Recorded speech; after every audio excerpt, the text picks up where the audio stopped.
M Q M کی رابطہ committee کا اجلاس کراچی اور لندن میں جاری تھا. یہ اجلاس ختم ہو گیا ہے اور اس اجلاس کے حوالے سے اب میڈیا کو بریفنگ دی جا رہی ہے. ایم کیو ایم کی رابطہ کمیٹی کا اجلاس ہوا ہے. اس اجلاس میں عمران احمد ابھی کچھ دیر پہلے ہمارے کراچی کے بیورو چیف کو بتا رہے تھے کہ بہت اہم باتوں پر غور کیا گیا ہے. خوش آمدید کہتے ہیں. السلام علیکم. آج جیسا کہ آپ کے علم ہے کہ اہم اجلاس منعقد ہوا ہے ایم کیو ایم رابطہ کمیٹی پاکستان و لندن کا. میرے پاس ہاتھ میں یہ اعلامیہ ہے جو میں آپ کی خدمت میں پڑھ کے سناؤں گا. بسم اللہ الرحمن الرحیم. متحدہ قومی موومنٹ کی رابطہ کمیٹی پاکستان اور لندن کے ارکان کا مشترکہ اہم اجلاس ہوا ہے. اجلاس طویل عرصے تک بغیر کسی وقفے کے جاری رہا.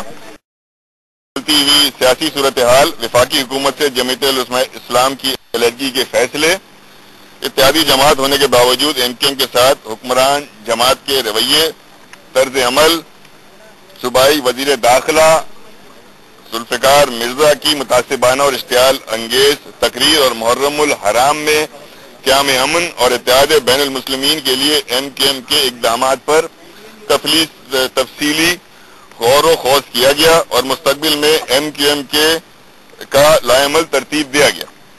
اجلاس میں اس بات پر زور دیا گیا کہ ایم کیو ایم ایک جمہوریت پسند جماعت ہے جو سیاسی اختلافات کو افہام و تفہیم سے حل کرنے پر یقین رکھتی ہے. ایم کیو ایم سیاسی فیصلے جذبات کی بنیاد پر نہیں کرتی بلکہ ملک وسیع تر مفاد، عوام کی خواہشات اور امنگوں کے مطابق کرتی رہی ہے.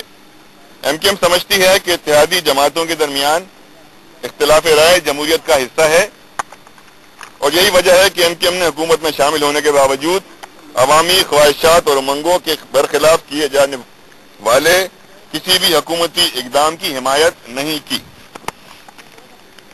اجلاس میں صوبائی وزیر داخلہ ذوالفقار مرزا کی جانب سے ایم کیو ایم کے خلاف بلا جواز اشتعال انگیز تقریر، من گھڑت اور جھوٹے الزامات اور متعصبانہ خیالات کی سخت ترین الفاظ میں مذمت کی گئی ہے اور اس اشتعال انگیز تقریر کو سندھ کے مستقل باشندوں میں نفرت پیدا کرنے اور سندھ کو تقسیم کرنے کی سازش کا حصہ قرار دیا ہے.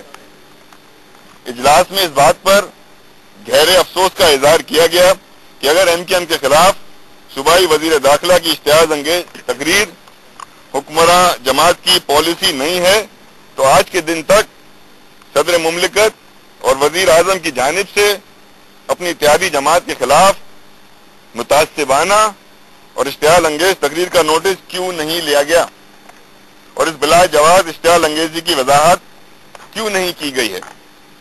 اجلاس میں متفقہ طور پر پیپلز پارٹی کی اعلیٰ قیادت اور سینٹرل ایگزیکٹو کمیٹی سے کہا گیا ہے کہ وہ 10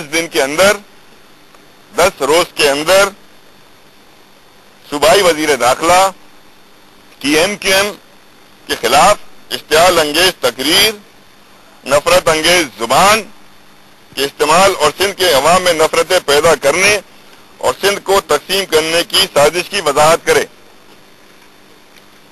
کہ یہ اشتعال انگیز تقریر صوبائی وزیر داخلہ نے ذات کے کیا آیا یہ اشتعال انگیز تقریر جو ہے یہ صوبائی وزیر داخلہ کے ذاتی خیالات ہیں اور ان خیالات کا پیپلز پارٹی سے کوئی تعلق نہیں ہے. اس کے حوالے سے ہمیں وضاحت کی ضرورت ہے.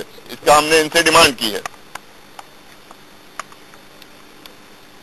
بصورت دیگر متحدہ قومی موومنٹ ملک بھر میں اپنے ذمہ داران، کارکنان اور عوام سے حکومت میں شامل رہنے یا حکومت سے علیحدہ ہونے کے بارے میں رائے لے کر اپنا مستقبل کا لائحہ عمل مرتب کرنے میں آزاد ہوگی. اجلاس میں دو ٹوک الفاظ میں اس عزم کا اظہار کیا گیا کہ متحدہ قومی موومنٹ سندھ کو تقسیم کرنے کی کسی سازش کو کامیاب نہیں ہونے دے گی. اجلاس میں واشگاف الفاظ میں کہا گیا کہ ایم کیو ایم نے ماضی میں 5 سالہ دور میں حکومت میں ہونے کے باوجود، یہ پچھلی حکومت کا ذکر ہو رہا ہے کہ ماضی میں 5 سالہ دور میں حکومت میں ہونے کے باوجود سندھ کے مفاد کے خلاف ہونے والے ہر اقدام کی نتائج کی پرواہ کیے بغیر کھل کر مخالفت کی ہے. اجلاس میں جمعیت علماء اسلام کی جانب سے وفاقی حکومت سے علیحدگی کو JUI کا جمہوری حق قرار دیتے ہوئے کہا گیا ہے کہ حکومتی اتحادی جماعتوں کے ساتھ اتحادیوں جیسا سلوک کرے، اتحادیوں کے ساتھ غیر مناسب رویے اور طرز عمل ترک کرے اور جمہوریت کے بہتر مستقبل کے لیے اتحادی جماعتوں میں پائے جانے والے تحفظات کو دور کرے۔ اجلاس میں متفقہ طور پر طے کیا گیا ہے کہ محرم الحرام کے دوران امن و امان کا قیام MKM کی اولین ترجیح ہے اور MKM اتحاد بین المسلم فرقہ وارانہ ہم آہنگی اور قیام امن کے لیے اپنا کردار ادا کرتی رہے گی۔ بہت بہت شکریہ۔